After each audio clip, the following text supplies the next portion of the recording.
no Brasil, principalmente com o banimento do X, é uma bosta. Né? E eu já, na semana passada, desmascarei ao vivo as reportagens da mídia do Brasil sobre as eleições americanas que davam a entender que a Kamala Harris estava nadando de braçada e que o Trump estava praticamente derrotado. E a gente está se aproximando das eleições, né? Falta um mês e meio, mais ou menos, e eu tenho que trazer algumas notícias sobre as eleições americanas, vou trazer praticamente em todos os programas de agora até as eleições, com notícias que você provavelmente nunca teve contato. Então, mesmo para quem acompanha a notícia pela CNN, que é uma rede de extrema esquerda hoje nos Estados Unidos, a gente já tem comentaristas dentro da CNN que mostram que a situação não está esse arco-íris para Kamala Harris, não. Vejam esse vídeo aqui, por exemplo. Coloca grande. Democrat against Donald Trump in history on national polls. No one is performing. Você consegue colocar maior que isso, Bruno? Ou esse é o tamanho máximo? Se não, deixa assim mesmo. Então tá bom, deixa assim mesmo. Vamos lá. She is the worst polling Democrat against Donald Trump in history on national polls. No one is... Veja o que ele está dizendo. Ela é a que tem o pior resultado em pesquisas contra o Donald Trump na história das pesquisas.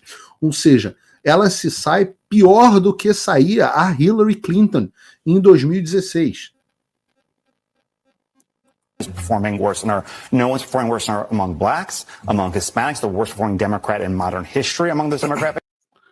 Então, ela é a pior entre negros, entre latinos, entre democratas moderados, entre judeus, entre muçulmanos. Of the Democratic base, Muslim voters, she's at 52% in the latest TAIR poll among black Muslims. She is not doing well. Ela não está indo bem. Opa, desculpe interromper o seu vídeo, mas desde 2022 eu continuo com as contas bloqueadas e o passaporte cancelado pelo Xandão. Se você aprecia o meu trabalho e tudo que eu faço pela liberdade de expressão, tem um lugar onde você pode se tornar meu apoiador com uma pequena quantia por mês. Acesse www.paulofigueiredoshow.com e torne-se meu apoiador, e aí você vai receber conteúdos exclusivos e desconto nos meus cursos. Ou então você pode se tornar meu patrono Gold e passar a me pautar, tem reuniões comigo, você entra para o meu grupo de WhatsApp, que eu uso sempre. O link para tudo isso está aí na descrição. Isso é uma análise dentro da CNN. Dentro da CNN. Não é pouca coisa. São dados, e esses dados demográficos são extremamente importantes nas eleições americanas, porque o único grupo demográfico que costuma votar majoritariamente no Partido Republicano são as pessoas brancas e cristãs. Em quase todos os outros grupos, o percentual de eleitores do Partido Democrata é absolutamente desproporcional dos eleitores do Partido Republicano. Vejam esses dados aqui do Pew Research Center, né? Filiação partidária dos Estados Unidos por raça, etnia e educação. Dos eleitores brancos registrados, 56% são republicanos ou mais favoráveis aos republicanos, enquanto 41% são democratas ou mais favoráveis aos democratas. Aqui, então, os republicanos têm uma vantagem de 15%. Né? 15 pontos. Quando você vai para os outros grupos, no entanto, você tem um negócio assustador. Dos hispânicos, né, e esse dado vai até 2023, dos hispânicos, 61% se declararam democratas e 35% republicanos. 26 pontos de vantagem para os democratas. Quando você entra nos negros, 83% democratas e 12 republicanos. 71 pontos de diferença. Eu sempre digo aqui que se a gente está conversando com um negro e tal, isso não tem nenhum preconceito racial nisso, é uma questão de saber como se comportam os grupos demográficos, quase que certamente o sujeito é de esquerda, aqui democrata. E com péssimas consequências para eles, né? Eles continuam elegendo democratas nas suas cidades, onde tem mais negros, e por isso vivem debaixo de uma onda de crime, por isso que vivem em cidades sujas, eles sofrem as consequências. Thomas Sowell escreveu muito sobre isso, né? Sobre os problemas que os negros americanos sofrem por conta das escolhas políticas e da cultura deles.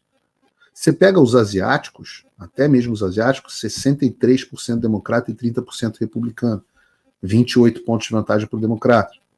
Então, quando você tem um candidato democrata que vai mal entre negros, vai mal entre hispânico, vai mal entre asiático, etc., como é o caso da Câmara, isso dificulta muito a eleição dele.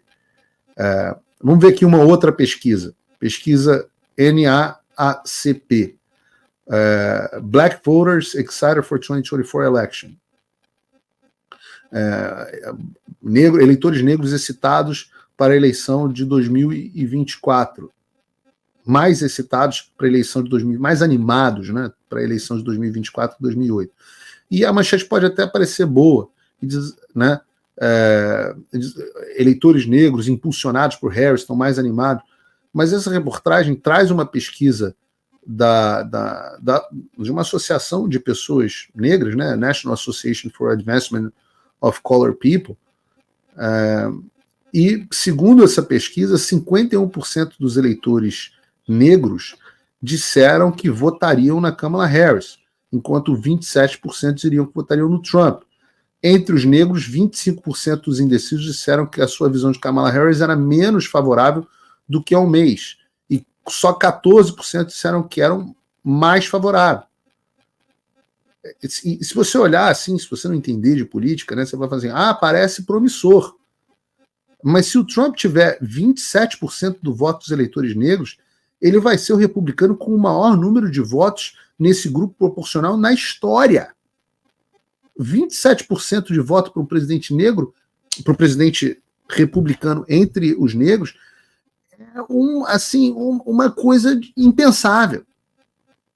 Para vocês terem uma ideia da magnitude disso, em 2020, o Trump teve 12% dos votos dos negros. Ou seja, segundo essa pesquisa, 27%, ele mais do que dobrou nesse grupo demográfico. Então, você entra, por exemplo, essa outra pesquisa do Rasmussen Reports, do dia de 23 de setembro, vantagem de 3 pontos para o Trump na Geórgia, o estado em que ele perdeu por 10 mil votos para o Joe Biden, 0,03. O Trump empatado na Pensilvânia, estado onde ele perdeu por mais de 1,2% na última eleição, depois daqueles votos mágicos, lembram? Que chegaram de madrugada, o banheiro que estourou e eles fecharam, os votos apareceram, né? E eu digo para vocês, que eu já mostrei para vocês, que o Rasmussen é o 5º instituto de pesquisa que mais acerta nas eleições americanas. O Bruno vai colocar aqui o gráfico dos institutos que mais acertam para vocês lembrarem, né? Então, toda vez que saiu uma pesquisa, vocês veem, de quem é essa pesquisa? Onde é que ela está nessa conta, nessa regra? Né? Então, você pega, por exemplo, outra pesquisa agora do Insider Advantage, né, que eu coloco sempre os institutos, o 4º instituto que mais acerta. O Insider Advantage, na semana passada, estava dando 2% de vantagem para o Trump na Pensilvânia. Pensilvânia é um desses estados que talvez decida a eleição americana. Né?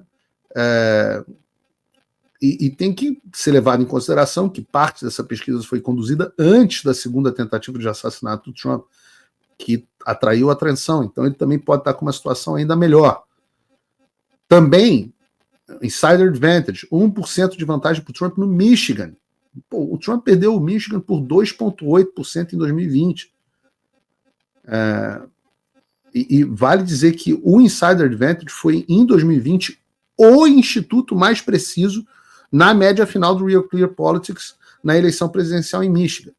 Então, em Michigan, eles têm uma excelente credibilidade.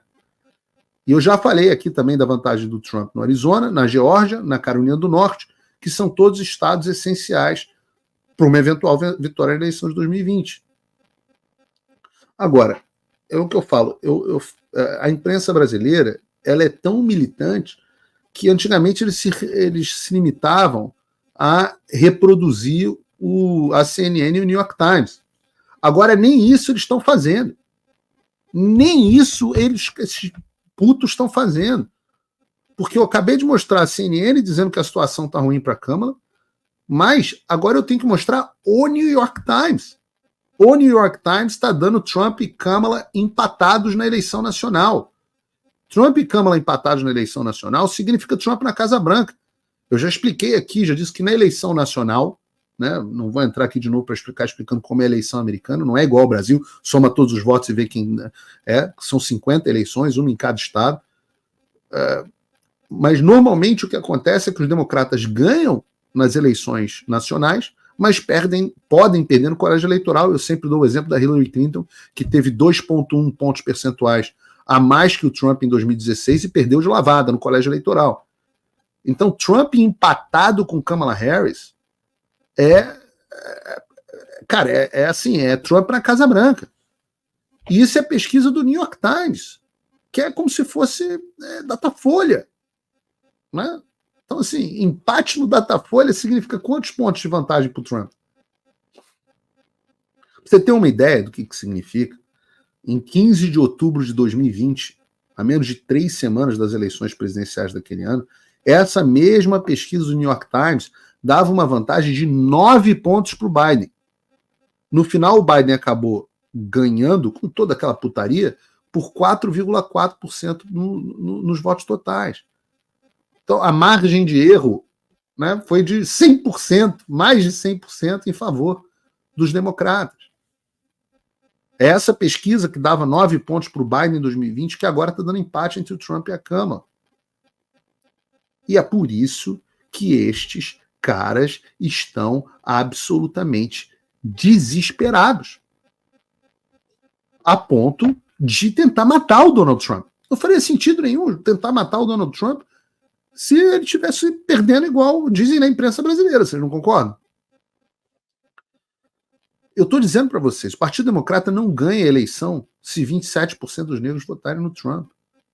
Nos hispânicos, essa diferença, nem botei aqui no programa, mas a diferença aumentou ainda mais. Cada vez mais hispânicos, e às vezes eles colocam a gente brasileiro entre os hispânicos, né, tem votado mais no Partido Republicano. Por isso o desespero.